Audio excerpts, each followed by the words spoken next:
Voilà, alors merci d'être ici pour la restitution du challenge 2020, donc qui fait un peu office de finale, puisque bon, pour des raisons de Covid, on a dû découper cette finale en plusieurs étapes, et donc aujourd'hui, on va révéler les résultats du challenge.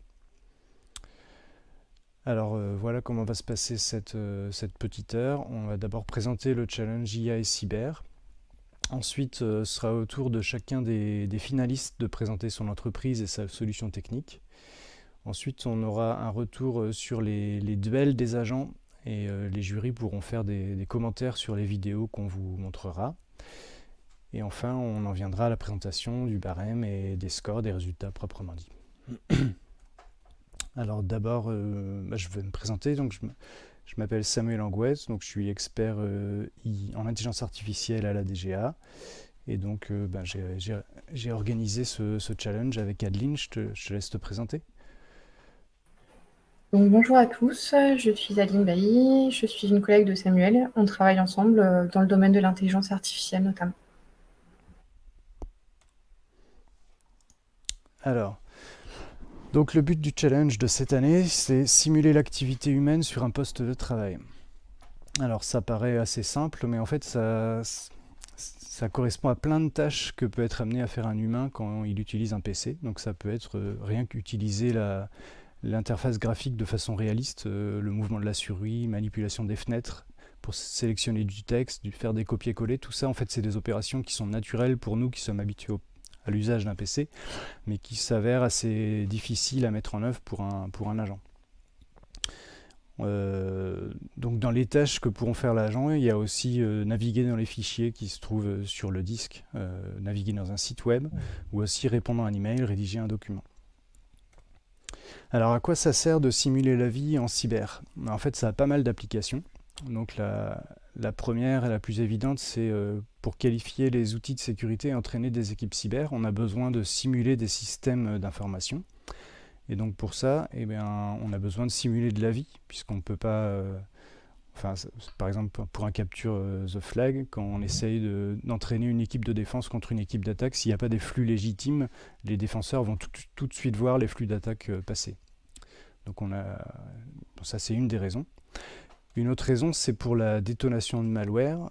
Quand en fait les malwares actuels vont avoir tendance à attendre de détecter une activité utilisateur pour se déclencher, afin de pouvoir contourner les sandbox des antivirus, ou tout simplement utiliser des actions utilisateurs pour déclencher leur charge, parce que c'est leur façon de fonctionner. Et enfin, la dernière application, c'est pour les pots de miel. Donc là, il s'agit pour une entreprise d'attirer les attaquants dans des zones isolées du reste, pour pouvoir étudier leur comportement et les piéger en quelque sorte.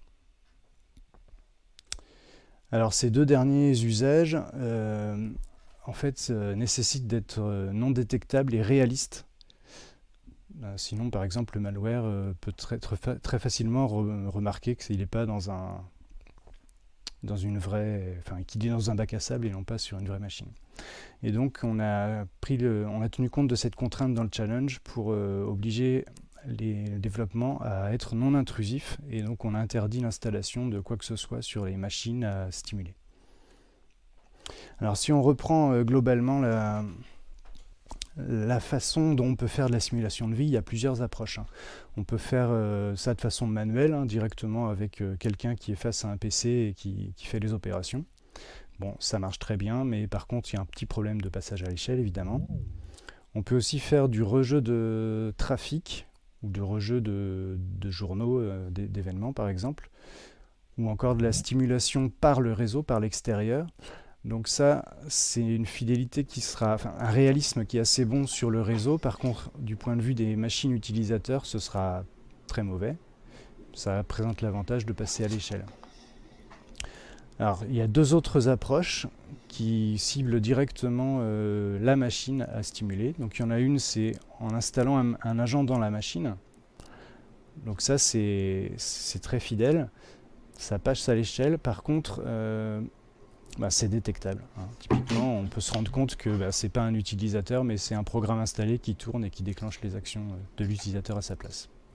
Donc la dernière façon de faire, c'est le déport d'écran, donc à savoir notre agent est à l'extérieur de la machine qui stimule, il voit la vidéo de l'écran et les claviers souris, et donc il injecte des éléments clavier souris et c'est comme ça qu'il automatise la vie.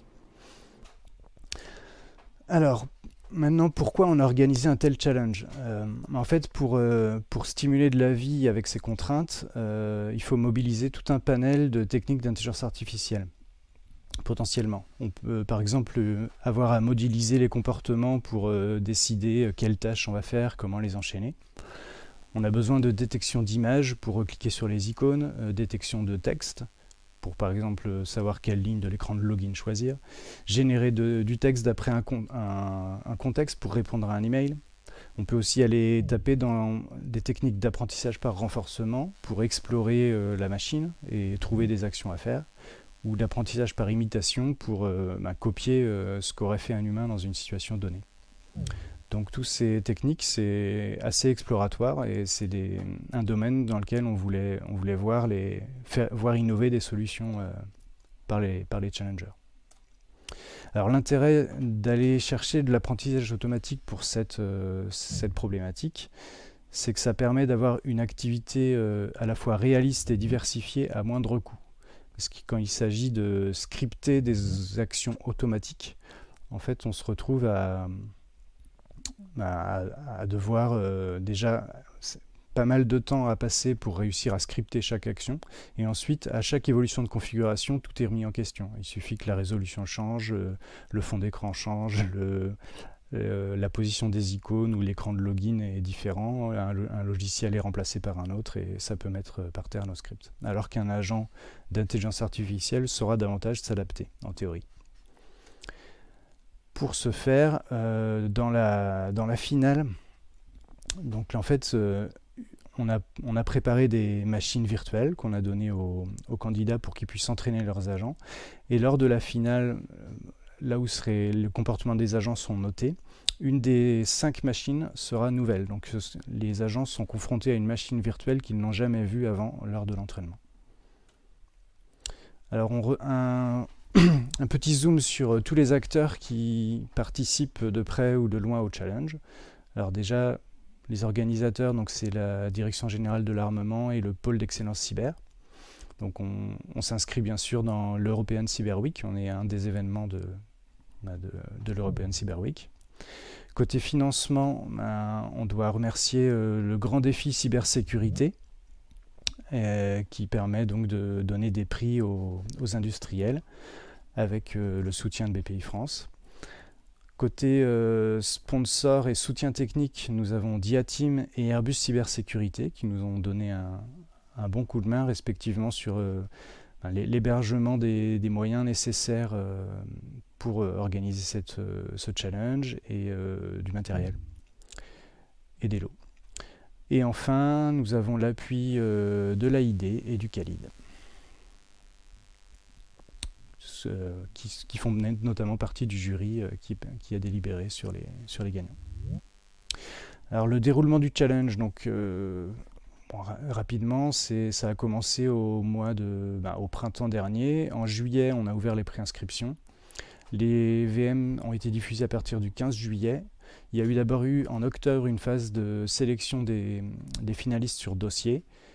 Ensuite, les duels se sont déroulés les 3 et 4 décembre dernier. Donc, c'est-à-dire que ce que vous allez voir aujourd'hui, les vidéos ont déjà été enregistrées depuis un mois. Depuis un mois, ce qui s'est passé, c'est qu'on a constitué des duels en mettant face à face des vidéos d'agents ou d'humains. Et on a envoyé ces duels au jury qui s'est chargé de noter suivant le barème que je vous